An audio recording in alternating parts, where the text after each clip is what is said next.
यहाँ के संवैधानिक जनप्रतिनिधि, मैं अपने मुंह से उनका नाम लेकर मेरे वाणी को गंदा भी नहीं करना चाहता। तो आप पाली जिले के रहने वाले हो तो पाली जिले का भला करो ना। उसके बाद भी कोई नेता, कोई मंत्री, कोई विधायक या सांसद नहीं जाता और ये नहीं कहता कि इन लोगों को नोटिस क्यों जारी किए हैं, क्योंकि यहाँ के जो स्थानीय नेता है वो भी तो नहीं गए। क्या इनकी मिली भगत है या फिर मजबूरी है? टॉप टू बॉटम सब लोगों को तालियां बजाने वाले कार्यकर्ता, तालियां बजाने वाले नेता चाहिए। पूर्व विधायक संयम लोढ़ा और कांग्रेस पिंडवाड़ा की बात करें तो कांग्रेस इतनी सक्रिय नहीं दिख रही, लेकिन सिरोही की राजनीति की हम बात करें तो इसमें गलती किसकी है? आपको लगता है सिरोही में कोई राजनेता है जो काम कर सकता है, कोई व्यक्ति है जो सच में जनता की आवाज सुनकर के जनता के लिए आवाज उठा सकता है, विधानसभा में मुद्दे उठा सकता है? तो मैं ऑफ द रिकॉर्ड खुल के बताऊंगा, ऑन द रिकॉर्ड परिस्थिति आएगी तब बताऊंगा। संघ की बात कही और अटल जी की बात कही, तो अटल जी वाली बीजेपी अब नहीं रही है, और संघ की बात कही कि अब जो है पहले जैसी चीजें, पहले जैसी विचारधारा अब नहीं बची है। तो दोनों चीजों को आप किस तरीके से देख रहे हैं? अगर आप सिरोही से हैं तो आज हम ऐसे सिरोही के मुद्दों पर बात करने वाले हैं। आप चाहे राजनीति में रुचि रखते हो या फिर कविताओं में रुचि रखते हो, पढ़ने लिखने में रुचि रखते हो, हमारे साथ मौजूद हैं गिरीश जोशी, जो कि हिंदी और गोडवारी कविताओं के कवि हैं। तो सबसे पहले तो सर आपका स्वागत है, और सिरोही की जनता जो आपकी आवाज़ है वो सुनती ही है। और एक बार क्या कहना चाहेंगे जिस तरीके से सिरोही को फिलहाल जो परिस्थितियां चल रही है, आपने एक बड़ा आंदोलन भी खड़ा किया है जो कि लगातार पिंडवाड़ा में चल रहा है कमलेश मेटाकास्ट को लेकर के। तो सिरोही की जनता, सिरोही की जिस तरीके का माहौल चल रहा है अभी, चाहे राजनीतिक माहौल या फिर जनता जिस तरीके से परेशान हो रही है, लगातार आंदोलन खड़े हो रहे हैं, सरकार को लेकर के नाराजगी बढ़ती जा रही है। देखिए, सिरोही पलायन की त्रासदी भोगने वाला जिला है। आरंभ से सिरोही के लोगों ने कमाने के लिए सिरोही को छोड़ा, अपनी उदर पूर्ति के लिए, अपने परिवार को पालने के लिए सिरोही को छोड़ करके बाहर जाना पड़ा। पानी की जो समस्या है वो एक अलग चीज है, लेकिन अभी जिले का और राजस्थान का जो ध्यान है वो पिंडवाड़ा तहसील के 12 गांवों पर है। 12 गांवों के हजारों लोगों की जिंदगी एक सेठ के लिए कुर्बान किया जाना, बताओ ये कहां का न्याय है? रोहिड़ा, वाटेरा, भीमाना और भारजा, ये वो गांव है जहां के सबसे निचले तबके के कर्मचारी कह लें, मजदूर कह लें, जो पत्थर उद्योग में काम करते हैं, पत्थरों से मूर्तियां बनाना, पत्थरों की घिसाई करना, सीमेंट फैक्ट्रियों में काम करना, और उनमें सिलिकोसिस की एक गंभीर बीमारी हो रही है। और मैं स्वयं प्रत्यक्ष दृष्टा हूं कि आज कर्मचारी काम पे आया है, उसने वो काम छोड़ दिया तो छोटा मोटा मजदूरी का काम कर रहा है, खांसते खांसते काम कर रहा है, अपने परिवार को पाल रहा है। दूसरे दिन से वो आना बंद हो गया और तीसरे चौथे दिन उसकी मृत्यु हो गई। सिलिकोसिस की बीमारी गंभीर अवस्था में है, और गांवों के बीच में, खेतों के किनारे, खेतों के बीच में छोटे छोटे पहाड़ जो वनाच्छादित है, जहां पर बकरियां चरती है, भेड़ें चरती है, गाय भैंसें चरती है, उन 900 हेक्टेयर क्षेत्र को एक मुश्त एक व्यक्ति को, एक सेठ को देने का सौदा कर लेना, और जिनकी खातेदारी की जमीनें हैं, जहां 2 साख 3 साख लहलहाती फसलें हो रही है, जहां उनके मकान हैं पट्टेशुदा, उनको सरकार की छाया में डिक्लेयर कर देना कि ये बिला नाम जमीन है और एक सेठ के नाम हस्तांतरित कर देना, दिल को दहलाने वाली बात है। और जब वहां विस्फोट होंगे और उस विस्फोट से उठने वाली मिट्टी आस पड़ोस की झोंपड़ियों में, घरों में जाएगी, और वो सिलिकोसिस का एक नया अध्याय शुरू होगा। बताइए उसका जिम्मेदार कौन? तो अभी जिस तरीके से लगातार लोग आंदोलन कर रहे हैं, तो क्या आपने बताया एक सेठ के लिए सब लोगों की जिंदगी, जमीन सब कुर्बान की जा रही है। राज्य सरकार से लगातार यहाँ की जनता गुहार लगा रही है। मुख्यमंत्री से मिलने गई थी और जब मैं वहां लोगों से मिला और पूछा तो कि सीएम साहब ने बोला कि बिला नाम जो जमीन है वो जाएगी, आपकी जो खुद की जमीन है वो जमीन नहीं जाएगी, और कोर्ट जाना है तो आप जा सकते हो, स्वतंत्र हो। तो इसको किस तरीके से देखते हैं? क्या राज्य सरकार के हाथ में कुछ भी नहीं है? केंद्र से सारा मैनेज किया जा रहा है, वहां से मॉनिटरिंग किया जा रहा है। एक सेठ का नाम जिस तरीके से आप ले रहे हैं। देखो मित्र, ये जो दृश्य मेरे सामने आया तो मुझे बहुत शर्म आई, बहुत पीड़ा हुई, बहुत गुस्सा आया राज्य सरकार पर। कतिपय कुछ पॉलिटिशियंस ने अपने सूत्रों के द्वारा गांव वालों को भ्रमित किया कि हमने मुख्यमंत्री के साथ आपकी वार्ता आयोजित कराई है, आप लोग आ जाइए। आप समझते हैं जब किसी के जीवन पर संकट होता है तो कोई भाई भाई पर भी भरोसा नहीं करता है। तो गांव वालों ने अपनी जेब से हजारों रुपया कंट्रीब्यूट किया और बस लेके गए कि नहीं, आप जाकर के कुछ सौदा कर लो। जैसे सेठ के साथ सौदा हुआ, जैसे पटवारी बिक गए, जैसे और भी राजनीति के लोग बिक गए, गाड़ियों में जा रहे हैं। राजनीतिक लोग एनओसी लेने के लिए, सेठ के लिए पटवारी एनओसी दे रहा है। इन परिस्थिति में आंदोलनकर्ता भी बिक गए तो गांव वाले बस लेके गए।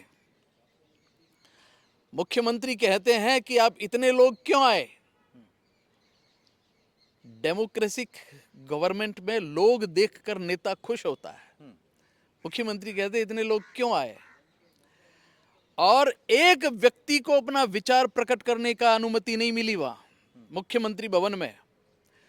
जो बोलना था मुख्यमंत्री ने कह दिया और उस व्यवसायी के पक्ष में कहा कि हमने तो सौदा कर लिया, अब तुम्हें जो करना हो वो करो, तुम कोर्ट जाओ, पंचायतें मिलके कोर्ट जाए। बताइए, आज इस देश का हाई कोर्ट और सुप्रीम कोर्ट सामान्य व्यक्ति के न्याय प्राप्त करने के लिए है क्या? एक सामान्य किसान, मजदूर हाई कोर्ट और सुप्रीम कोर्ट में केस लड़ सकता है क्या? क्या ऐसी न्याय प्रणाली है क्या? जो वर्षों तक लंबी चलने वाली न्यायिक प्रक्रिया, जो लाखों करोड़ों रुपए में हायर किए जाने वाले वकील, क्या गांवों के लोग जा सकते हैं? मतलब एक प्रकार से टालने की बात राज्य का प्रमुख कर रहा है। ये शर्मनाक बात। राज्य का प्रमुख ऑर्डिनेंस लाकर, बिल लाकर, कोई भी तरीका उस पर प्रतिबंध लगा सकता है और जन सामान्य के स्वास्थ्य के लिए अहितकारी हजारों लोगों की रोजी रोटी उजाड़ने के लिए अगर कोई प्रोजेक्ट है तो उसको सरकार रोक सकती है। क्योंकि हमारी लोकतांत्रिक प्रणाली के अंदर सीधी लाइन कह रखी है, लोक कल्याणकारी सरकार। जो सरकार लोक कल्याणकारी नहीं है वो सरकार कैसे हुई? वो तो कोई गैंग है और उस पर बैठा हुआ कोई गैंगस्टर है, उसको सरकार कैसे कह सकते हैं? डेमोक्रेटिक सरकार नहीं कह सकते हैं। और उसके बाद उस तरफ रुख ही नहीं किया, किसी ने कोई परवाह ही नहीं की। आंदोलन कर रहे हैं, सरकार की तरफ से कोई नुमाइंदा वहां जाने को तैयार नहीं। उनको नोटिस जारी किए जा रहे हैं, तुम्हारी जमीनें हम कब्जे कर लेंगे, तुम्हें जेल में डाल देंगे। और तो और देखिए, जहां पर मजबूत जननेता है, बाड़मेर में, बीकानेर में, जैसलमेर में, वहां पर 144 जो अब शायद 163 हो गई है, वहां वो धारा नहीं लगी हुई, वहां आंदोलन जारी है। और मजबूत नेतृत्व शून्य नपुंसक राजनीति के चलते शांत एरिया के लोगों के ऊपर 163 लगा दी। आप आंदोलन नहीं कर सकते।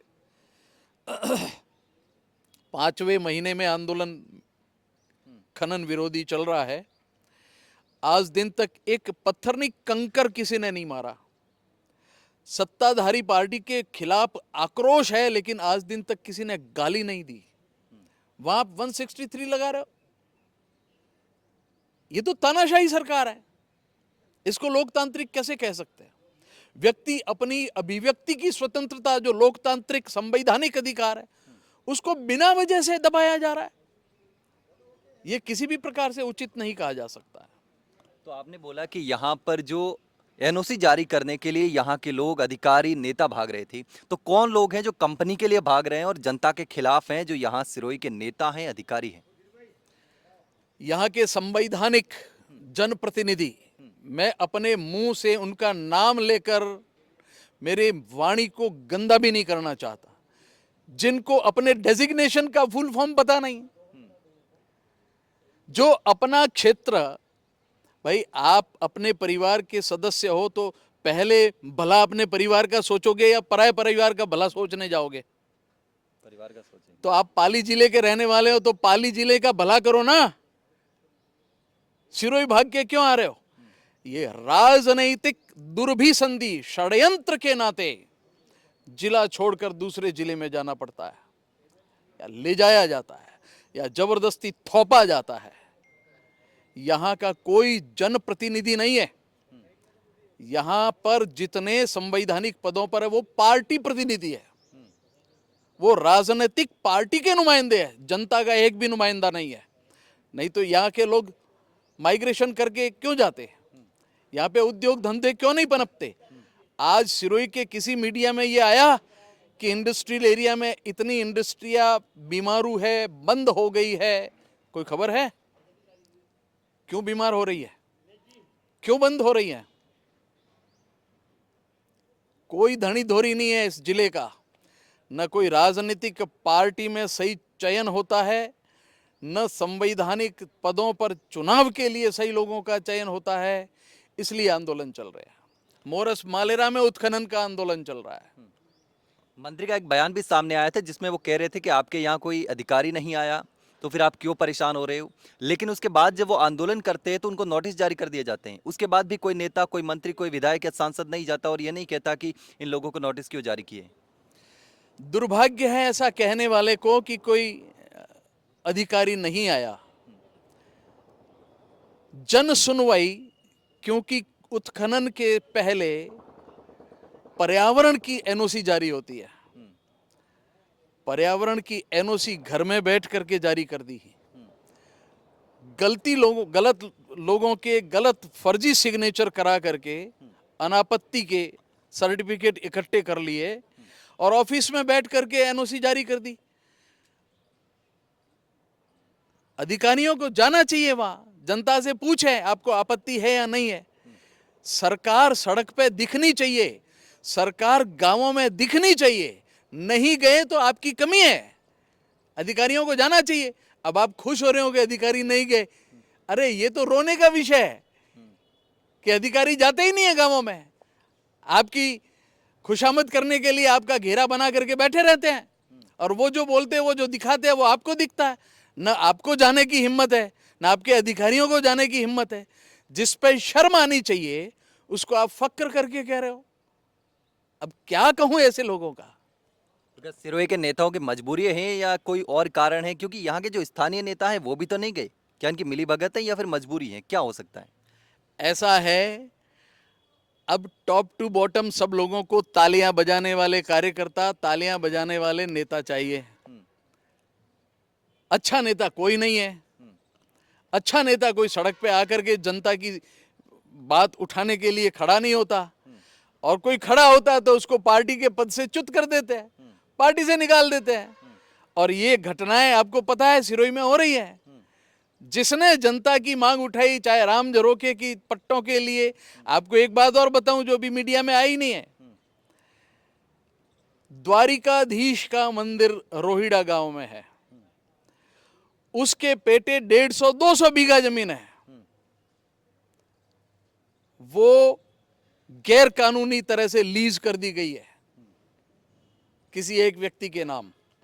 नंबर 2, सिरोही में जितनी गोचर भूमि है उसके बाद सेकंड नंबर पर 5,000 बीघा गोचर भूमि है रोइडा में, वासा में, वाटेरा में, भीमाना में, जितने गांव है सिरोही में, सब गांवों की गोचर भूमियों पर लोगों ने कब्जे कर लिए हैं। कोई जनप्रतिनिधि नहीं बोलता है कि गोचर की भूमि हटानी चाहिए। अब गाय के नाम की जमीन जो पार्टी नहीं छुड़वा सकती, क्या आपको उसको गोभक्त पार्टी, गोभक्त सरकार या सनातनी सरकार कह सकते हो? कह सकते हो क्या? नहीं कहना चाहिए। नहीं कहना चाहिए। एक वोट नहीं जाना चाहिए ऐसे लोगों को। अगर कोई सनातनी बात चलती है तो उसमें गौ, गंगा, गायत्री, गरीब, ये तो पहले शब्द है। इनके प्रति ही आपको फिक्र नहीं है और आप अपने आप को बीजेपी कहते हो। पूरे बीजेपी को शर्म आनी चाहिए, बीजेपी के एक एक कार्यकर्ता को शर्म आनी चाहिए कि आपके सिरोही जिले में सब गांवों के अंदर गोचर की भूमि कब्जा कर रखी है लोगों ने। कोई एक्शन नहीं है, ना राज्य सरकार की है, ना स्थानीय लेवल पर है। और हाई कोर्ट ने कह रखा है कि सारी जमीन मुक्त कराओ। ये कलेक्टर का पहला दायित्व होता है, जनप्रतिनिधि का पहला दायित्व होता है। गाय खड़ी रहती है, गोचर से बाहर अंदर जाने का रास्ता नहीं है।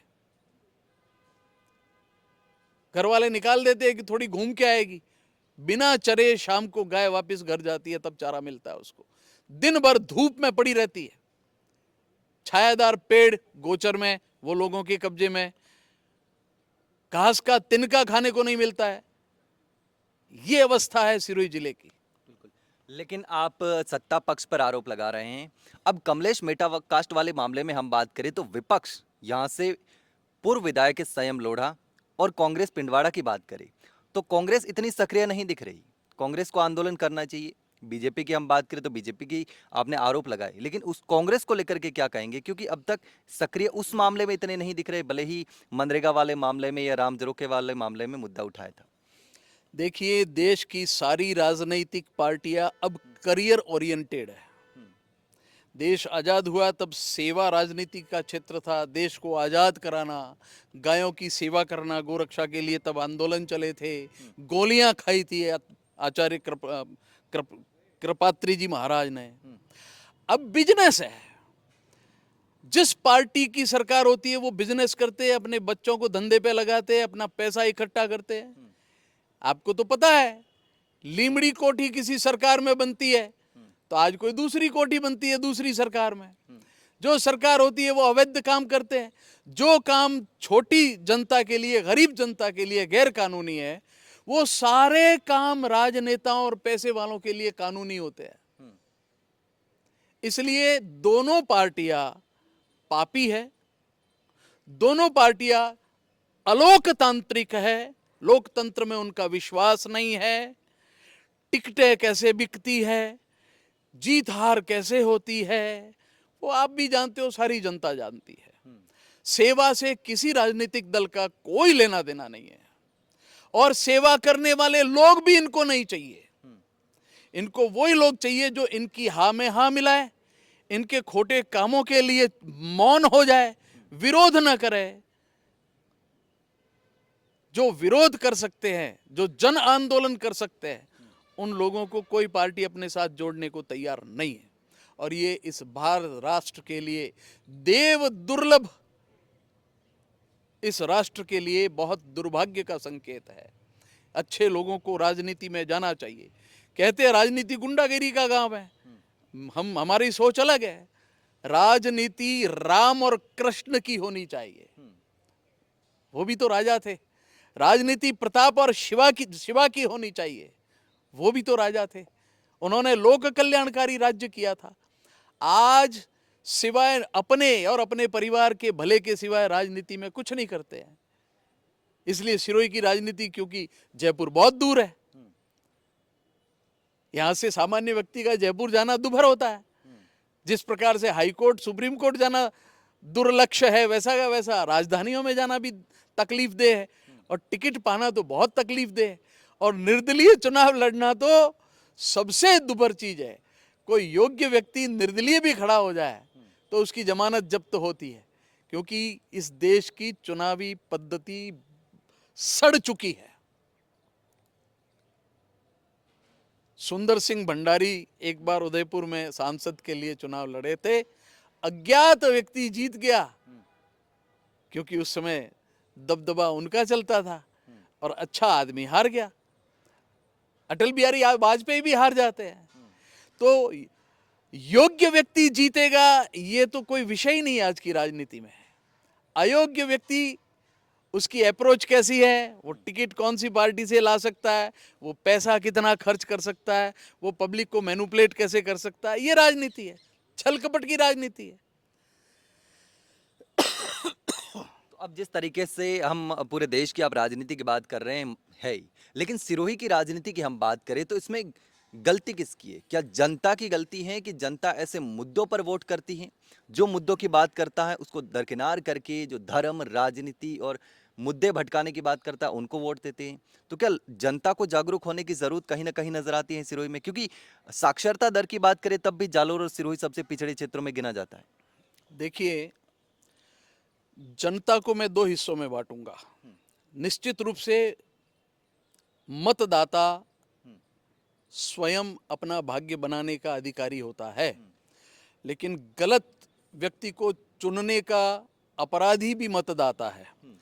लेकिन जो फ्लोटिंग वोट होते हैं, जो गरीब तबके के वोट होते हैं, उनको भ्रमित करने का काम बड़ी पार्टियां करती है। जो जातिवाद, जो क्षेत्रवाद, पैसा डालना, भ्रष्ट करना, इमोशनल कार्ड चलाना, ये दिल्ली और जयपुर का काम है। वो गलत लोगों को टिकट देते हैं, और ऐसी परिस्थिति में जब सत्ता से टकराना है, राजनीतिक पार्टियों से टकराना है, तो सो कॉल्ड समाज के लीडर है, सो कॉल्ड बुद्धिजीवी है, पत्रकार है, दानिशमंद लोग जिनको कहते हैं, सेठ लोग, पैसे वाले लोग हैं, उनका सबका जमीर जगाने की आवश्यकता है। जितने समाज हैं, मैं जाति शब्द काम में नहीं लूंगा, क्योंकि जाति शब्द का अर्थ देश में 99% लोग जानते ही नहीं है। वर्ण और जाति को मिक्स कर लेते हैं, इसलिए मैं इन शब्दों का नाम नहीं लूंगा। जितने समाजों के मुखिया हैं, समाजों के फिक्रमंद है, सिरोही जिले के सारे समाज के लोगों को इकट्ठा होना पड़ेगा, एक मंच पर आना पड़ेगा, एक मैदान में इकट्ठा होना पड़ेगा, और नीर क्षीर विवेक से इन पार्टियों को दुत्कार कर सारे समाज एक जाजम पर आकर के सारे कैंडिडेट सांसद से लेकर नीचे तक तय करें, और पार्टियों को दुत्कारें कि हमारे ये लोग कैंडिडेट होंगे। 80 साल तक तुम लोगों ने सिरोही को शिकारगाह बना के रखा। नरेंद्र कुमार सांगी कहां से आता है? एक तारा बोले तुन तुन तुन, यहां से सांसद बन के चला जाता है। कैलाश मेघवाल 15 पैसे के पोस्ट कार्ड का मुहावरा खड़ा करके चला जाता है। 15 पैसे का पोस्ट कार्ड लिखते हैं लोग, लेकिन वो 5 साल तक कभी शक्ल नहीं दिखाता। ऐसी परिस्थितियों में जीने वाले सिरोही जिले का कोई धनी धोरी नहीं है, और बाहर से आप समझो कि कोई आकर के उद्धार करेगा, असंभव। ये कॉल दे रहा हूं, सारे समाज इकट्ठे हो और सारी पार्टियों को दुत्कार कर अपना शुभ चिंतन खुद करे, तो ही सिरोही का भला हो सकता है। तो आपको लगता है सिरोही में कोई राजनेता है जो काम कर सकता है, कोई व्यक्ति है जो सच में जनता की आवाज सुनकर के जनता के लिए आवाज उठा सकता है, विधानसभा में मुद्दे उठा सकता है? क्योंकि अब तक जहां तक मैं देख रहा हूं विधानसभा में कोई विधायक बोलता हुआ सिरोही जिले से दिखता नहीं है। देखिए, अब आप कहोगे खुल के बताओ, तो मैं ऑफ द रिकॉर्ड खुल के बताऊंगा। ऑन द रिकॉर्ड परिस्थिति आएगी तब बताऊंगा, डरता नहीं हूं, पर अभी वो परिस्थितियां नहीं है। सिरोही जिले की एक विधानसभा की सीट एक औद्योगिक घराना तय करता है, और एक लंबे समय तक उसे विधायक का तनख्वाह भी मिलती थी और उस घराने से तनख्वाह भी मिलती रही है। और दूसरी सीट पाली जिले की कुछ सीटें जिताने के लिए, वोट बढ़ाने के लिए जातिवाद को संपोषित करते हुए दी जाती है। और तीसरी सीट बाय द वे चलती रहती है। ये 3 विधानसभा सीटों का लंबे समय से प्रकरण चल रहा है, जनता को कोई मतलब नहीं है। अब जिस तरीके से मुद्दा उठ रहा है बार बार, चाहे वो विस्थापन का मुद्दा हो, यहाँ से लोग बाहर जा रहे हैं, रोजगार नहीं है, परेशान हो रहे हैं, तो अब क्या आने वाले चुनाव को लेकर के जनता को जागरूक करने के लिए क्या आप भी राजनीति में आने की सोच रहे हैं? क्योंकि अब इस वीडियो को देखने के बाद लोग यही बोलेंगे कि आप भी राजनीति में आना चाहते हैं, चुनाव लड़ना चाहते हैं, इसलिए ऐसी बात कर रहे हैं, पार्टियों पर, नेताओं पर आरोप लगाना चाह रहे हैं। देखिए, मैंने कविता है कहना अटल जी से सीखा, और अटल जी का मैं बहुत सम्मान करता हूँ। मैंने बोलना भी उनसे सीखा। मैं राष्ट्रीय स्वयंसेवक संघ का समर्पित स्वयंसेवक हूँ, लेकिन आज जब मोहन जी भागवत कहते हैं कि जाति प्रथा और वर्ण व्यवस्था पंडितों ने बनाई, तो मैं उनसे सहमत नहीं हूँ, क्योंकि वो तो गीता का विरोध कर रहे हैं। गीता कह रही है चातुर्वर्णम मया सृष्टा गुण कर्म स्वभाव सह। मैं उस आरएसएस का स्वयंसेवक नहीं हूँ, मैं डॉक्टर हेडगेवार के संघ का स्वयंसेवक हूँ। और अटल जी की भाषा में आपसे निवेदन कर रहा हूँ, जो राजनीति आज चल रही है, अटल जी कहते थे मैं चिमटे से भी छूने को तैयार नहीं हूँ, मैं तो कहता हूँ 10 फीट के बांस से भी छूने को तैयार नहीं हूँ। जो करियर ओरिएंटेड राजनीति है, जिसमें पैसा कमाना है, जिसमें भ्रष्टाचार करना है, जिसमें गरीबों के घर उजाड़ने हैं, जिसमें गरीबों की खेतियां उजाड़नी है, जिसमें गरीबों के पशुओं को बर्बाद करना है, जिसमें गोचर की भूमि कब्जे करनी है, ऐसी राजनीति में मैं नहीं आ सकता। आपने इसमें 2 चीजें कही, संघ की बात कही और अटल जी की बात कही। तो अटल जी वाली बीजेपी अब नहीं रही है, और संघ की बात कही कि अब जो है पहले जैसी चीजें, पहले जैसी विचारधारा अब नहीं बची हैं। तो दोनों चीजों को आप किस तरीके से देख रहे हैं? देखिए, जब संघ बना था तो आज से भी बुरी परिस्थिति थी, और उसमें से संघ निखर करके आया और राष्ट्रव्यापी विश्वव्यापी हुआ।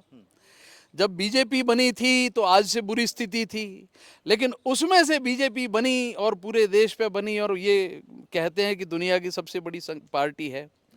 तो ऐसा नहीं है कि आज भी परिष्कार नहीं हो सकता।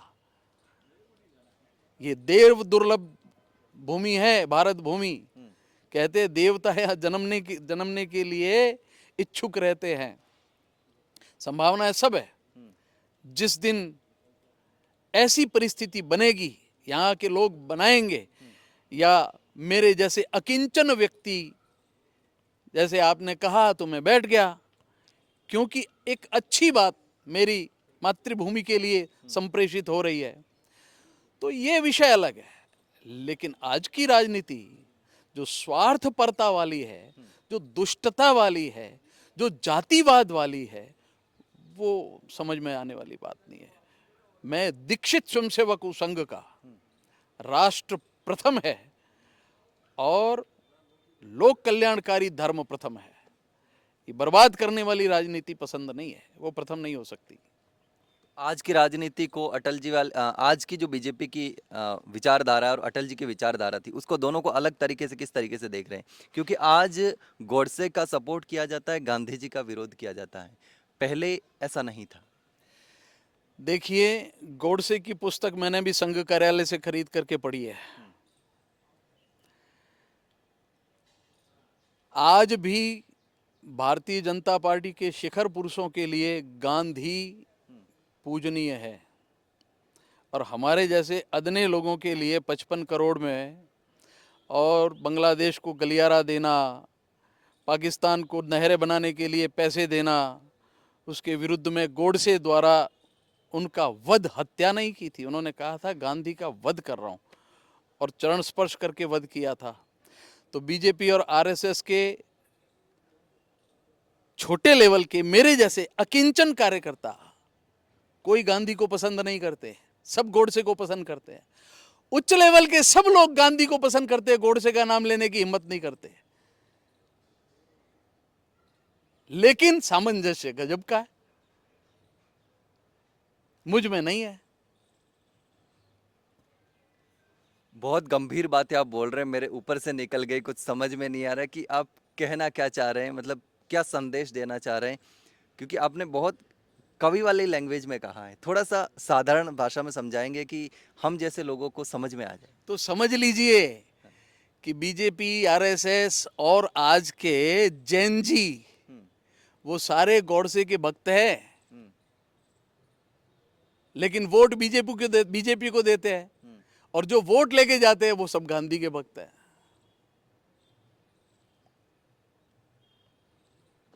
अब ये क्या कहलाता है रिश्ता? हम्म, अब इस रिश्ते को निकाल लो। बिल्कुल। तो अब जिस तरीके से वापस से हम सिरोही पे आ जाते हैं, बहुत गहराई में चले गए। तो सिरोही की अब बात करें तो लगातार बजट हो रहे हैं। अब फिर से बजट सरकार पेश करने जा रही है। पिछला बजट भी पेश किया, उससे पहले भी बजट पेश किए होंगे, आने वाले समय में और बजट पेश करेंगे। केंद्र सरकार का भी अब अभी बजट आया है। तो अब जो बजट आ रहा है उससे क्या उम्मीदें हैं, क्या अपने क्षेत्र को, ज़िले को? और पिछले जो बजट है बहुत सारी घोषणाएं अभी भी अधूरी हैं, तो इसको किस तरीके से देखते हैं? देखिए, आबू रोड के पास 24 भाखर का जो बांध बना था सिरोही के पेयजल के लिए, बन गया है वो, लेकिन पेयजल की व्यवस्था ज़मीन पे नज़र नहीं आ रही। बीच में कुछ पाइप लगे थे, वो काम भी अवरुद्ध है। सिरोही में फ्लोराइड का पानी पिया जा रहा है, लोग सबके घुटने दुख रहे हैं। जिनके पास पैसे है वो ट्रांसप्लांट करा देते हैं, बाकी घसीट घसीट के जी रहे हैं। वासा में बांध बने 10, 15, 20 साल हो गए। वो बांध बना था सिंचाई के लिए, नहरों का जमीन पे कोई नाम नहीं, लेकिन सीमेंट फैक्ट्री में पानी सप्लाई शुरू हो गया।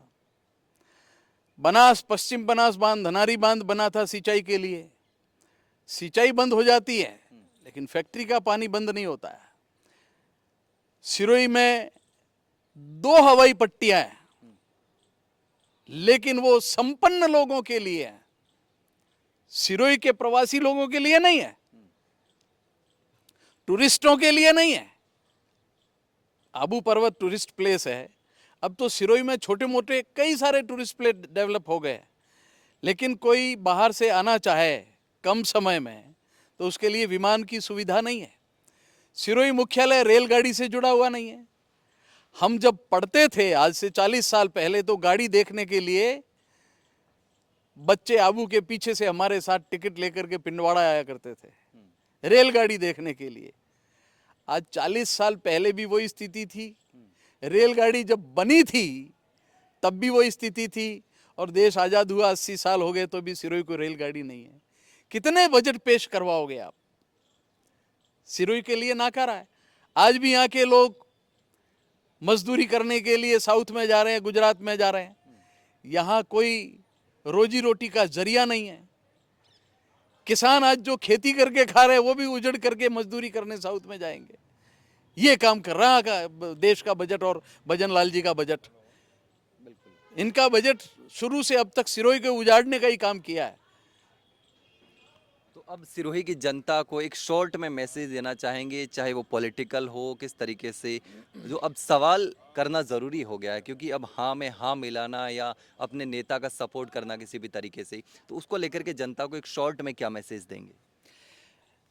जो अंग्रेजों ने SC ST नाम दिया और आज की सरकारों ने OBC नाम दिया, इनमें जितने लोग जुड़े हुए हैं और जो जनरल कहे जाते हैं और जो बुद्धिजीवी, जो पत्रकार है, जो शिक्षक है, जो सरकारी कर्मचारी हैं और रिटायर हो चुके हैं और समाजों के मुखिया हैं, उन सबको एक जाजम पे बैठना पड़ेगा और उनमें बैठ करके कह दे कि जो राजनीतिक लोग हैं वो उठ के चले जाए।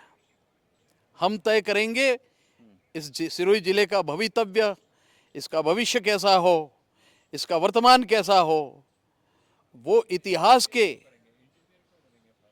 जो घटनाएं घटित हुई है और जहां लाके खड़ा किया है, उसकी छाया में हम तय करेंगे कि हमारे यहाँ के सांसद, विधायक और नीचे तबके के लोग कैसे होने चाहिए।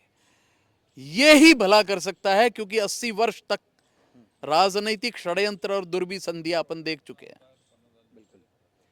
तो ये हमारे साथ मौजूद थे गिरीश जोशी, जो कि हिंदी और गोडवारी भाषा के कवि हैं। इन्होंने बेबाकी से सिरोही की राजनीति पर बात करी और कमलेश मेटाकास्ट को लेकर जिस तरीके की राजनीति चल रही है और जिस तरीके के राजनीतिक षड्यंत्र के तहत सिरोही की जनता परेशान हो रही है, सिरोही की जनता के साथ कुठाराघात हो रहा है।